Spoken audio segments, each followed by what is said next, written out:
तो भाई जिस तरीके की मार्केट कंडीशन अभी चल रही है, ऐसे इन्वेस्टर का ना कॉन्फिडेंस तोड़ देने वाले मार्केट बोलेंगे इसको। मतलब क्या ही बोले, है ना। लेकिन अगर आप इंडेक्स स्पेसिफिक देखोगे ना, जैसे आप निफ्टी को देखोगे, बैंक निफ्टी को देखोगे, सेंसेक्स को देखोगे, तो लगेगा कहाँ है गिरावट, मतलब ऑलमोस्ट ऑल टाइम हाई के आसपास। लेकिन जो इंडेक्स के कुछ हैवी वेट्स है उसको ऊपर रख के जो जो जो जो ब्रॉडर मार्केट है उसकी पिटाई चल रही है। और स्टॉक स्पेसिफिक तो हालत और भी ख़राब है। मतलब ये एक ऐसी मार्केट है ना अभी इस वक्त जो चल रही है ना, यहाँ पे कोई सपोर्ट काम करता है स्टॉक्स में, ना कोई चार्ट पैटर्न काम करती है, ना कोई ब्रेकआउट काम करता है। मतलब 8 में से 10 ब्रेकआउट फेल हो जाएंगे।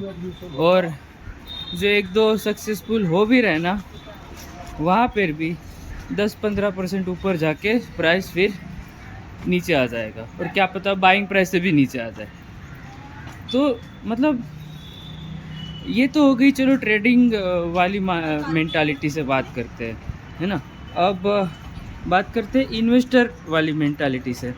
तो जिस भी कंपनी के फंडामेंटल्स भी एकदम स्ट्रॉन्ग है, मतलब जो कंपनी गाइडेंस के हिसाब से परफॉर्मेंस कर रही है, मतलब इनफैक्ट कुछ कंपनीज तो आगे का गाइडेंस बढ़ा भी रही है, अच्छा खासा कैपेक्स कर रही है फ्यूचर की डिमांड को देख के। मतलब अच्छे से अच्छा रिजल्ट भी जो कंपनीज पोस्ट कर रही है ना, उनका स्टॉक भी रिजल्ट के बाद 15-15, 20-20%, 25-25% भी टूट रहा है। और जो कंपनी ख़राब कर रही है ना, उनका तो क्या ही बोलो, वो तो 50% नीचे पड़ी है ना। और रिकवर भी नहीं हो रही है ना।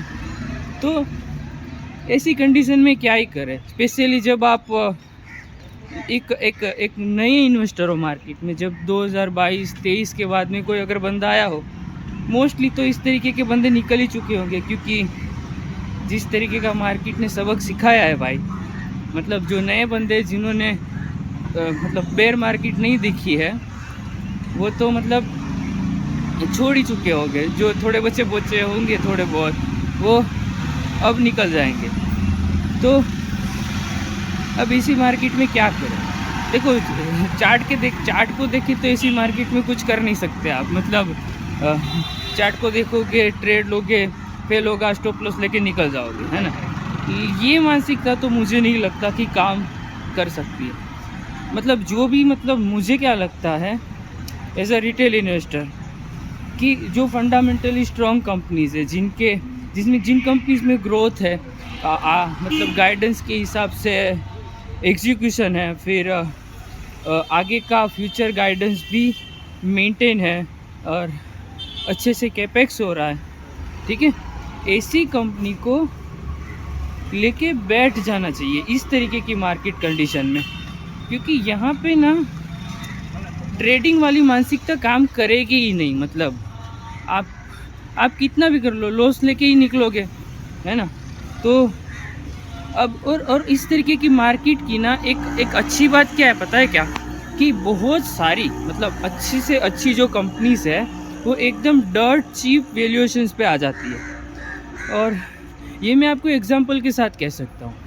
एक कंपनी का नाम है इंडिया शेल्टर फाइनेंस कॉरपोरेशन, ठीक है। देखो, कोई रिकमेंडेशन की तरह मत लो, हालांकि मेरे कोई फॉलोअर्स नहीं है ज़्यादा, तो कोई मेरे को क्या ही रिकमेंडेशन मेरे लेगा, बट फिर भी बिजनेस को समझना, अब देखना उसमें क्या हो रहा है। चार्ट के लेवल पे नहीं बोल रहा हूँ, मैं बोल रहा हूँ धंधे के लेवल पे।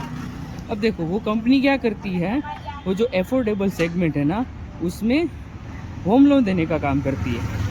और जो ये कंपनी है ना, ये अपने पूरे पीयर्स में सबसे फास्टेस्ट ग्रोइंग प्लेयर है। मतलब इस कंपनी का गाइडेंस रहता है 30 से 35% की लोन बुक का ग्रोथ का गाइडेंस, ठीक है। और एग्जीक्यूशन भी जो है इसी हिसाब से रहता है। जो लास्ट कॉन कॉल हुआ ना, उसमें कंपनी ने हिंट्स भी दिए कि गोइंग फॉरवर्ड कंपनी का जो मार्जिन है वो भी इम्प्रूव होगा।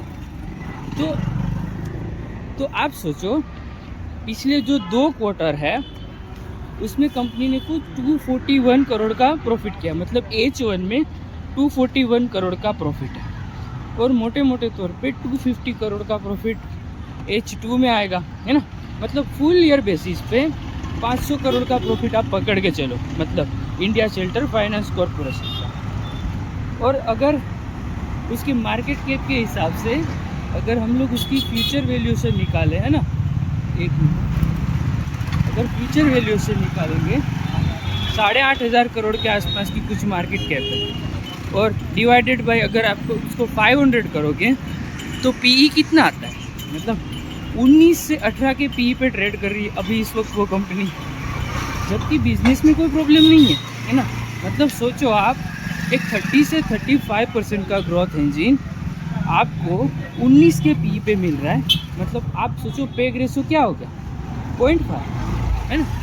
और ऐसी में आपको बहुत कंपनीज बता सकते हैं। आप EFC को देखो जो ये कोवर्किंग स्पेस में है, फिर आप कैप्री ग्लोबल को देखो, और भी मतलब आप ढूंढोगे ना तो आपको बहुत सारी ऐसी कंपनीज मिलेगी जो मतलब हाईएस्ट एवर रेवेन्यू पे बैठी है, हाईएस्ट एवर प्रॉफिट पे बैठी है, लेकिन स्टॉक प्राइस ज़मीन पे पड़ा है। क्यों पड़ा है ज़मीन पे?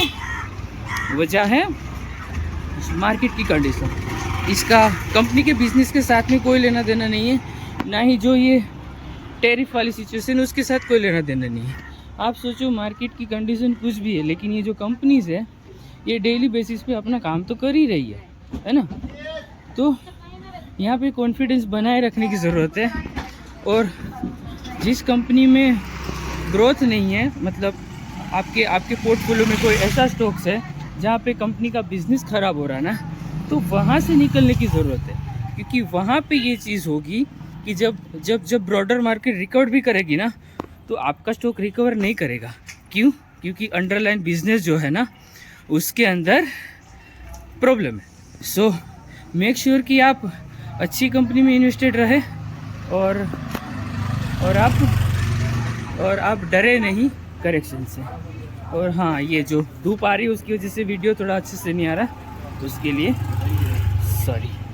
चलो मिलते हैं फिर ऐसे कोई अगले वीडियो में।